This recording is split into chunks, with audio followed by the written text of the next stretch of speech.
Hi and welcome to this section of the Google Forms Moodle course. In the previous section we looked at the basics of creating a form, how to find Google Forms in the app launcher, how to log into it, and some of the question types that are available to you. In this section what we're going to do is start looking at how quizzes can be created using forms.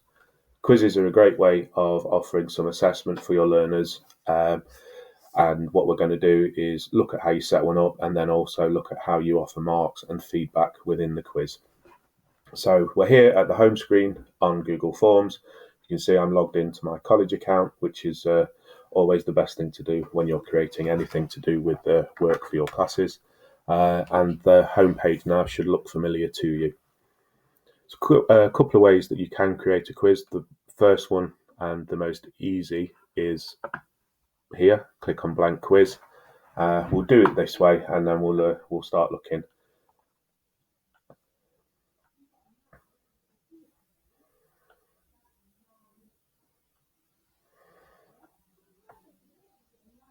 As you can see, the format of it is very similar, if not identical, to a usual form.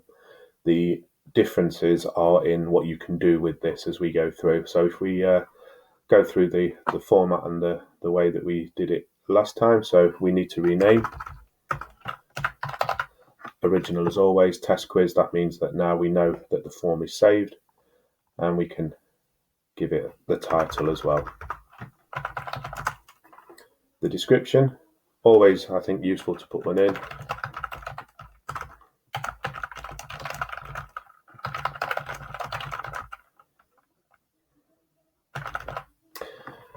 Just so people know what they're going to be letting themselves in for.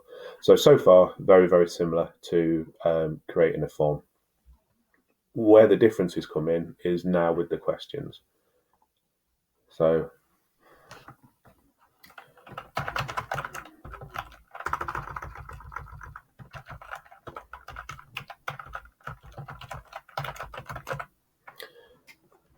here's our question. Multiple choice, very simple. So we can now put our answers in, or our choices of answers, I should say.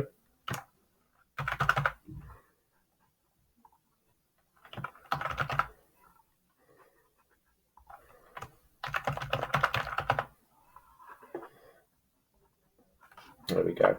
One thing that you can do as well, something that might be useful for you, is you can actually add images as well. So as different types of stimulus, rather than just the words, you can actually put images and video. We'll look at how to put images in this question. If you don't have, and why would you, have an image of a potato on your computer, Google Image Search is available for you.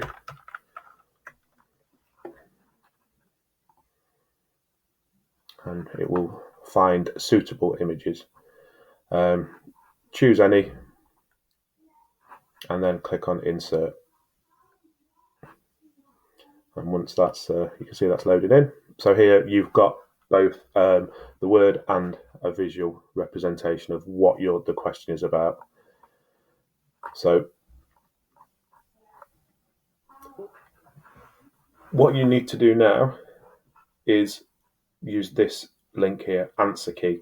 This is what turns it from a form into a quiz, into an assessment. So click on answer key. And as it's follow the prompt, so choose the correct answer or answers.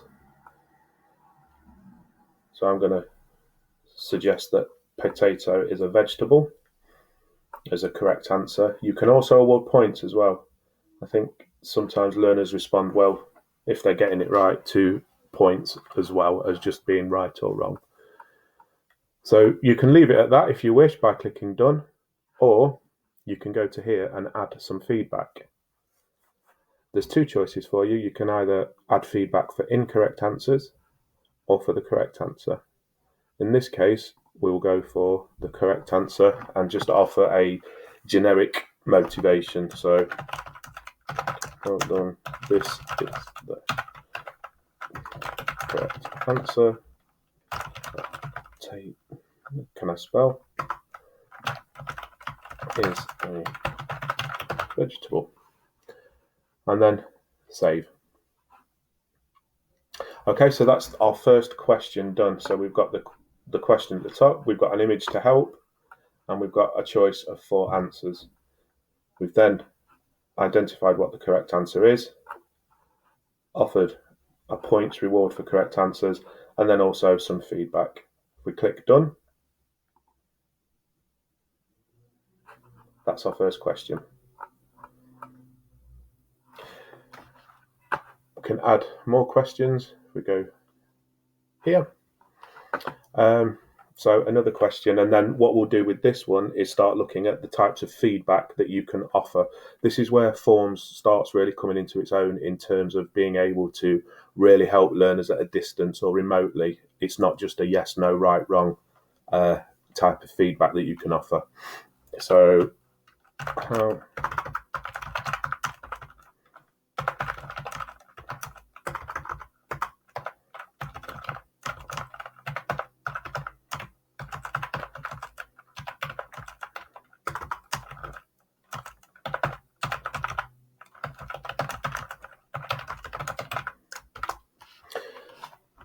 So here, because we've potentially asked an open question, the quiz has tried to predict what kind of answer we would like. What we're going to do is change that to multiple choice. And the reason that we're going to do this is so we can show what kind of feedback we can offer. So option 1, so 3, 9, 2, and 5. So again, we've got 4 answers. We're going to go into answer key now to select the right one and then set our feedback and points. So the correct answer at time of recording is 5, and because there's a single answer, we'll give a point. Once that's been set, add answer feedback, and this time we're going to add feedback to incorrect answers. So the feedback is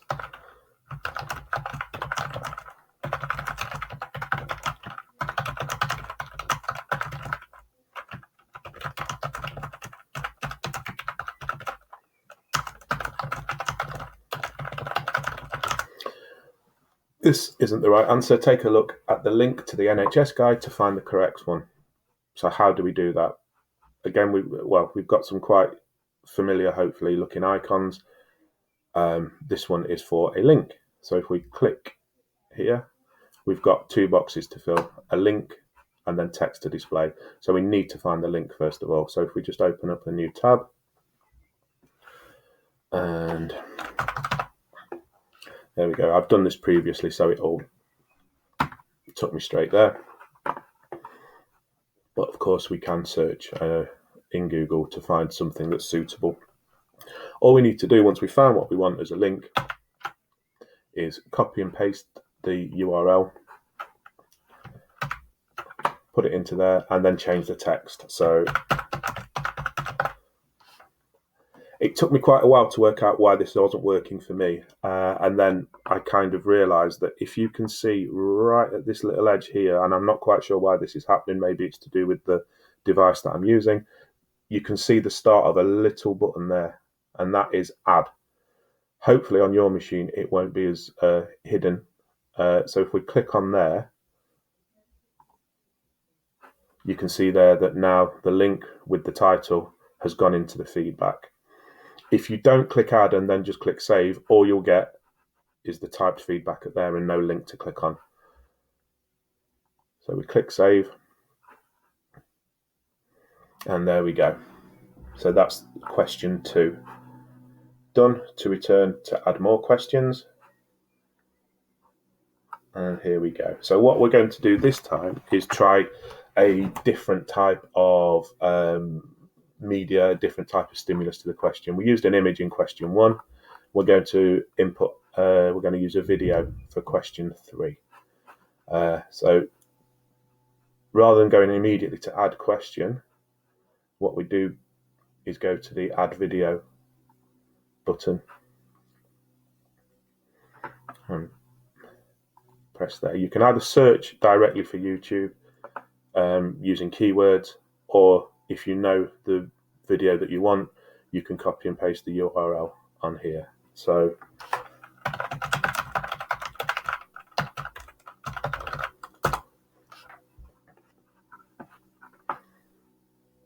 that's not the video I wanted. So if we go just very quickly to YouTube,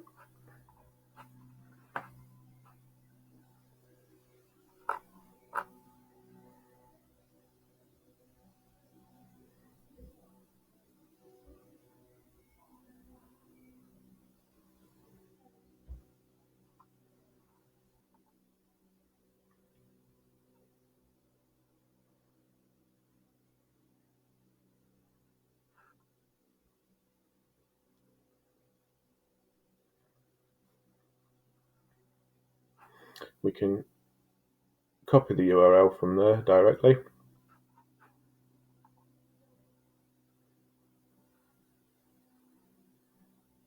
So that shows that it's been copied, and then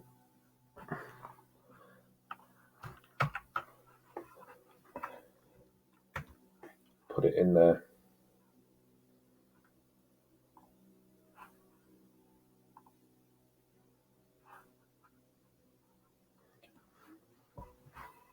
It searches for it, gives you the thumbnail, so you make sure that it's the right one. When you're happy with it, select.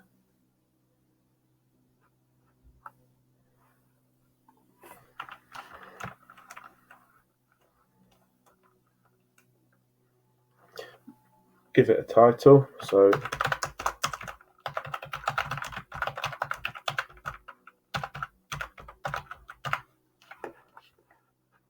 and then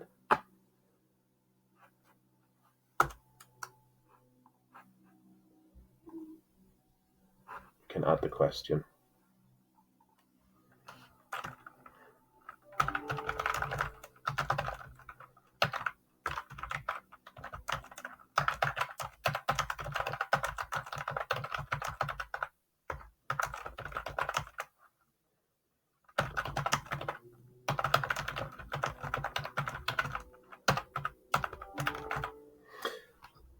Here we've definitely offered an open-ended question. The form of the quiz has picked up on that and is offering paragraph.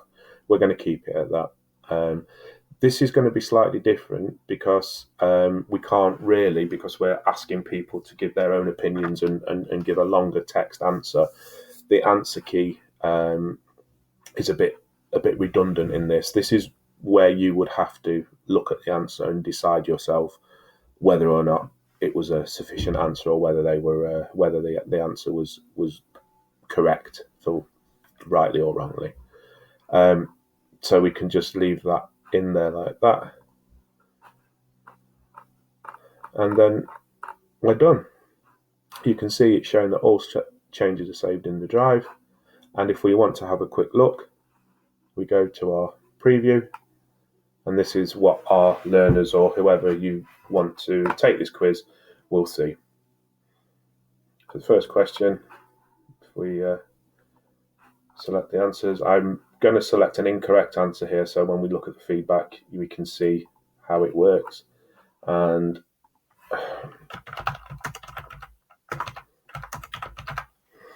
something in there to see how that looks. So we can look at our score immediately. So again, this is this idea of feedback straight away to learners once they've completed an assessment. So hooray, I got the first one correct. So this one is incorrect, and as you can see now, you can offer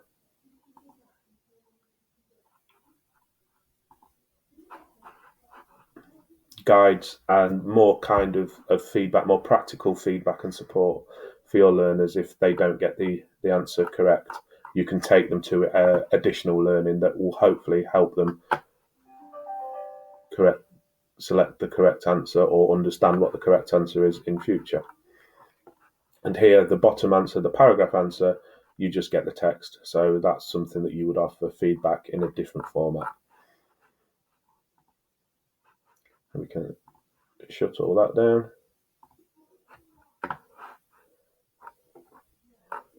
and then we can see the number of responses that we've got.